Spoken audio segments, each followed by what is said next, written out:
میں نے ایک بندے سے کہا یار پانی کی بوتل دینا دکاندار سے، ایک ہے اس نے کہہ دیا نہیں میرے پاس، اس بات کا کوئی غصہ بولیے، اور اگر وہ کہے سارے زمانے کو ملے گی آپ کو نہیں دینی، پھر بولیں میرا خیال ہے چپ کر کے ہنس کے آ جائیں گے، سوال ہی نہیں پیدا ہوتا۔ ہم کہیں گے مجھے نہیں نہ دینی تو نے، تو دکان اٹھا یہاں سے، بند کاری سے، کیا مطلب ہے سب کو دینی ہے تجھے نہیں دینی، کیا معنی ہے اس کا؟ لے کے جاؤں گا، جھگڑا ہوگا، بحث کریں گے۔ عثمان بن طلحہ سے حضور نے فرمایا دروازہ کھولو، کعبہ دیکھنا ہے۔ عثمان کہنے لگا میں ساری دنیا کو دکھاؤں گا، آپ کو نہیں دکھاؤں گا۔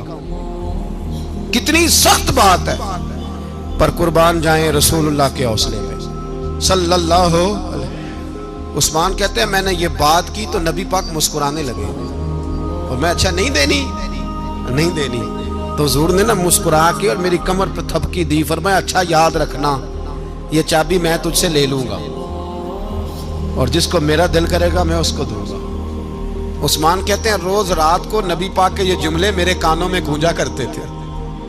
گونجتے تھے کہ حضور نے فرمایا۔ کہتے ہیں جس دن پتا چلا نا نبی پاک 10,000 کا لشکر لے کے آ رہے ہیں،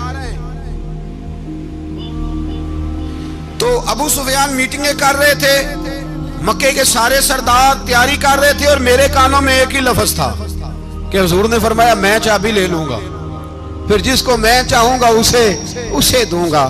عثمان کہتے ہیں حد ہو گئی، وقت گزر گیا، حضور آ گئے، طواف فرمایا، اور طواف کے بعد میرے نبی پاک علیہ السلام نے فرمایا بلاؤ نا ذرا عثمان کو۔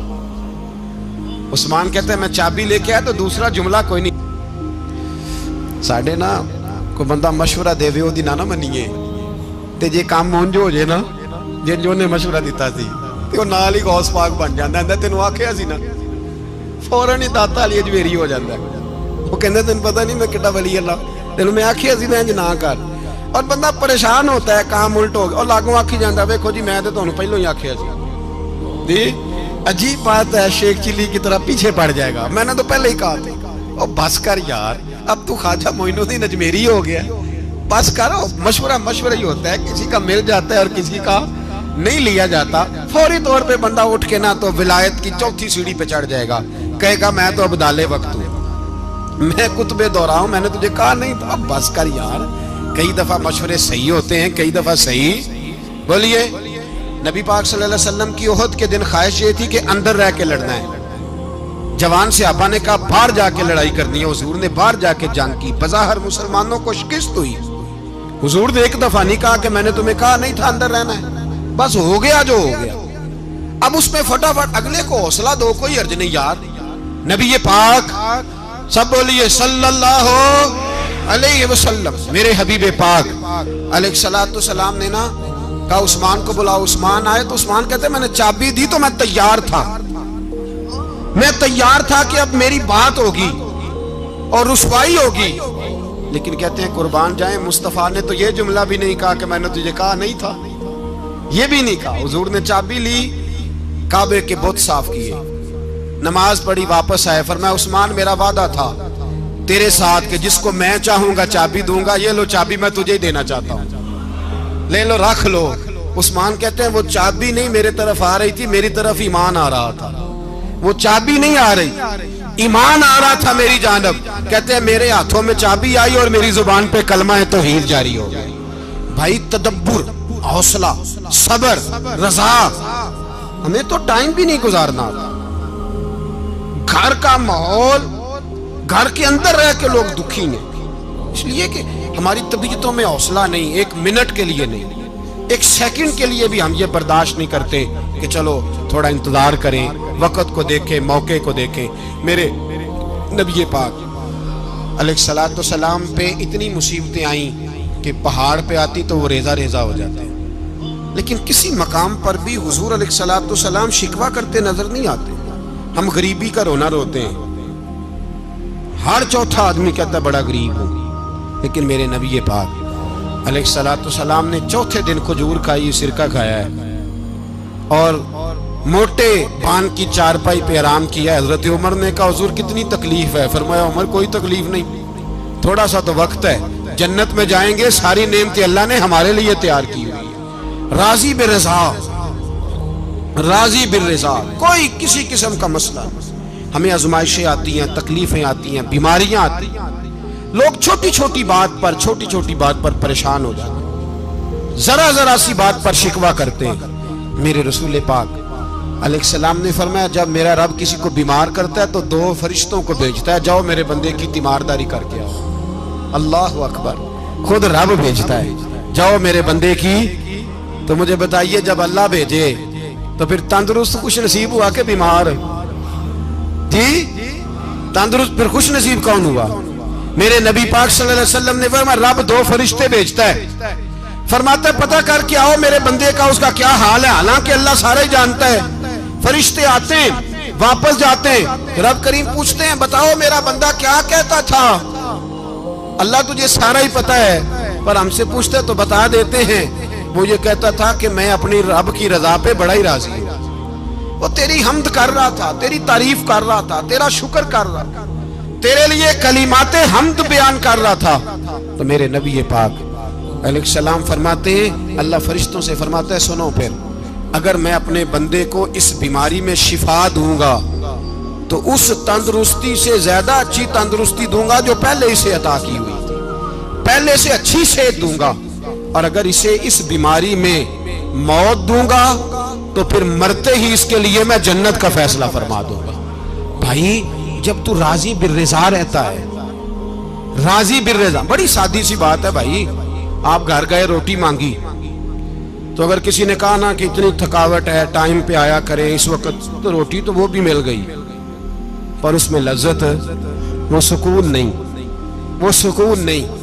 میری اماں جی سالن پکا کے رکھ لیتی تھی تو روٹی جب بھی کوئی مانگتا تھا تو تازی بنا کے دیتی تھی. ان کی طبیعت تھی. تو میں اکثر ان سے کہتا کہ اماں جی پکا کے رکھ دیا کرو. کہتے تمہیں خوشی نہیں ہوتی جب تمہاری اماں تازی پکا کے دیتی ہے؟ خوشی ہوتی ہے، طبیعت میں خوشی ہوتی ہے. ان کا مزاج تھا، ذوق تھا تو ہم سمجھتے تھے یار یہ بڑی سعادت کی بات. تو آپ گھر گئے رات کو تو گھر والوں سے کہا روٹی، تو فوراً اٹھے فوراً، اور انہوں نے کھانا تازہ بنایا اور ساتھ یہ بھی کہا باہر سے نہ کھایا کرے بندہ بیمار ہو جاتا ہے. کتنی ٹھنڈک پہنچتی ہے آدمی کے دل کو، سکون ملتا. تو بھائی بیماری تو آپ نے کاٹ لی لیکن ساتھ کہو ہو بڑا بیمار ہوں، میں نے تو اتنے گناہ بھی نہیں کیے، ظلم بھی نہیں کیا، کسی کو کچھ بھی. اب بیماری تب بھی کٹ گئی پر بڑی آزمائش. مریض ڈاکٹر کے گلے پڑ رہا، اس کے لواحقین جھگڑے کر رہے، بیماری وہ بھی کٹ گئی. اور ایک بیمار وہ ہے جو چارپائی پہ لیٹا ہے اور کہتا ہے جس طرح میرا اللہ راضی اسی طرح میں بھی راضی. تو بیماری اس کی بھی کٹ گئی. حضرت یونس علی نبینا علیہ الصلوۃ والسلام نے ایک دن حضرت جبریل امین ملنے آئے تو جناب یونس علیہ السلام کہنے لگے اے جبریل، اللہ کے نیک بندوں میں جو اللہ کو اس وقت سب سے زیادہ پسند ہے نبیوں کے بعد، توجہ کرنا بات پر، جو سب سے زیادہ اللہ کو پسند ہے نبیوں کے بعد ولیوں میں، اور سب سے زیادہ اللہ جس کو اللہ کی بارگاہ میں عبادت گزار لکھا جاتا ہے، میری اس بندے سے ملاقات کرا. تو حضرت جبریل نے جناب یونس علیہ السلام کو ساتھ لیا تو ایک شخص کے پاس پہنچے جو آنکھوں سے اندھا تھا، دونوں ہاتھ اس کے سلامت نہیں تھے اور پورے جسم میں پیپ جاری تھی، ریشہ تھا. جب جا کے السلام علیکم کہا نا حضرت یونس نے، اس نے وعلیکم السلام کے بعد پہلا لفظ پتہ کیا کہا؟ اس نے کہا یا اللہ تیرا شکر ہے، یا اللہ تیرا، آپ بھی ادا کریں اللہ کا شکر، یا اللہ تیرا، اللہ تیرا شکر ہے. تو حضرت یونس علیہ السلام کہنے لگے تو شروع سے اس طرح کا ہے، نابینا بھی اور ہاتھوں سے معذور بھی اور سارا جسم شروع سے. تو بڑے ہی خوبصورت لفظ اس بیمار نے کہے، کہنے لگے نہیں حضور میں بالکل ٹھیک ٹھاک تھا، جب تک میرے رب نے چاہا کہ یہ دنیا کو دیکھے تو تب تک اس نے مجھے آنکھیں دی، اور جب اس نے چاہا کہ اب اس کا دیکھنا بہتر نہیں تو اس نے واپس لے لی. تو یا اللہ تیرا شکر ہے، اللہ تیرا شکر ہے. پھر کہا جب تک اس نے چاہا کہ میرے ہاتھ رہے تب تک رہے، جب اس نے چاہا کہ میرے لیے بہتر نہیں تو اس نے لے لیے، تو یا اللہ تیرا شکر ہے. جب تک اس نے چاہا کہ میرا جسم صحیح و سلامت رہے تو رہا، اور جب اس نے چاہا کہ میرے لیے بہتر نہیں تو مجھے بیمار کر دیا، تو یا اللہ تیرا شکر ہے تو حضرت یونس علیہ السلام کہنے لگے جبریل واقعہ یہ اللہ کا سب سے زیادہ شکر گزار بندہ ہے، سب سے زیادہ عبادت گزار بندہ ہے، سب سے زیادہ۔ میرے نبی پاک علیہ السلام نے فرمایا میرا مومن ہر حال میں ہی نفع میں ہے، نعمت ملے تو شکر کر کے نفع، مصیبت آئے تو صبر کر کے نفع۔ اپنی زندگی میں تحمل، بردباری، علم پیدا کرے، حوصلہ پیدا کرے۔ ہر آنے جانے والے شخص کے مزاج کے مطابق اسے نہ ملے، اپنا مزاج صحیح رکھے، اپنا